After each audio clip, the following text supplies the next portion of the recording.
Given that Phil Jackson has 11 rings to his name as an NBA coach, it's easy to forget that his coaching career got off to an awkward start.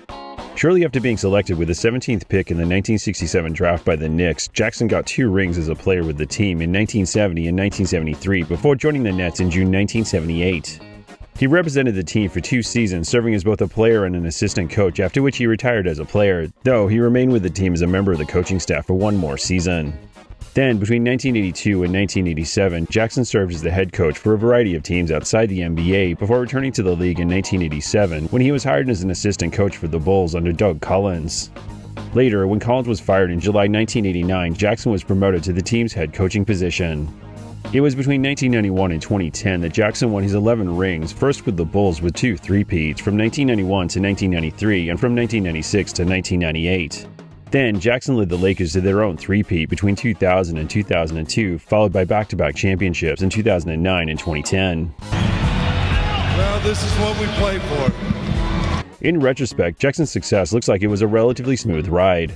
But, in reality, Jackson's career as a coach was filled with volatile moments and ejections, so much so that his coaching career had looked at risk of ending before it really had a chance to begin. Because Jackson was ejected from the second NBA game he ever coached back in 1989. He then went on to lead all coaches in ejections for the 89-90 season. Fortunately for Jackson, the Bulls finished that season 55-27 before improving to 61-21 the next season when they also won the franchise's first ever championship.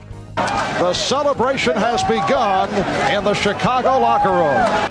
However, Jackson would still manage to get himself ejected multiple times over the following years.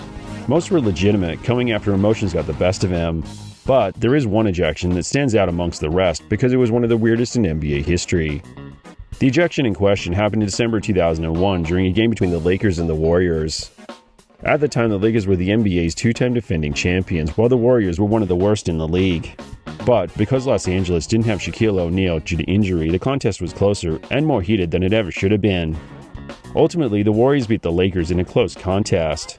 Still, despite the dramatic finish, that's not what anyone who actually watched the game remembers. Because the real drama happened shortly before the final buzzer, back when there was around 5 minutes left in the contest.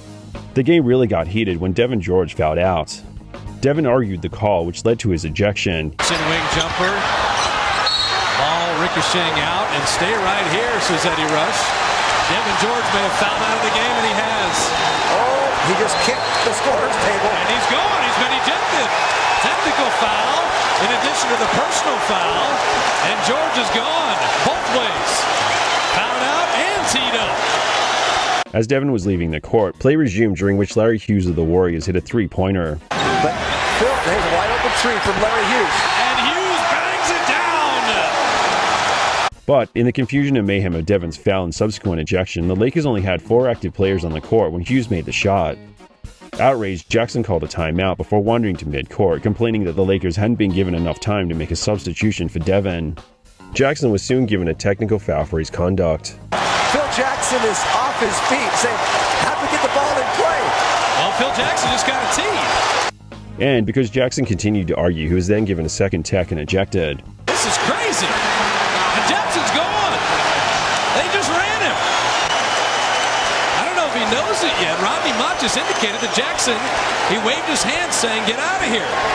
So now he's going to ask Kobe to ask him, am I gone or not gone? However, after the officials consulted one another, both the three-pointer and Jackson's ejection were reversed, making for one of the rare occasions when an ejection was overturned, not days later after a review, but during a game just seconds after the original call.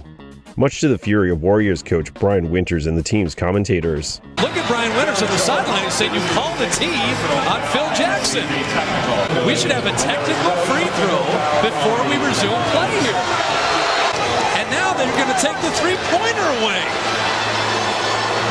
You got to be kidding me. Taking away the three-point shot. This is awful.